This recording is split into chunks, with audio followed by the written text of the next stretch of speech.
I'm Lauren Butling, and I'm an environmental policy and planning major. And over the summer, I worked at the EPA in the Office of Pesticide Programs, but the whole internship was in the Office of Enforcement and Compliance. So we learned about all the laws that impact the agency. Probably the most impactful thing to me was learning about all the red tape and hurdles that science has to jump through in order to be integrated into the modern policy process. For me, especially, I'm from a small town in Appalachia, and so very distant away from cities. And so being in a city nonstop working was just a completely different change for me. And Washington, D.C. itself, you're surrounded by so much government and so much policy, you start to build a connection, a link. A lot of people feel a disconnect, especially now with politics and themselves.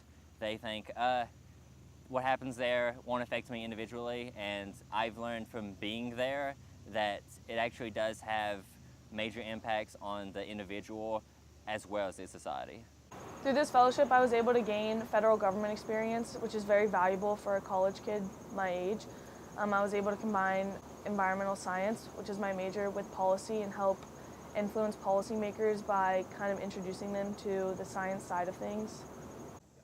You should support this fellowship because students have an understanding of what science is and what policy is, but to really understand how they connect and how they relate, they have to see it firsthand.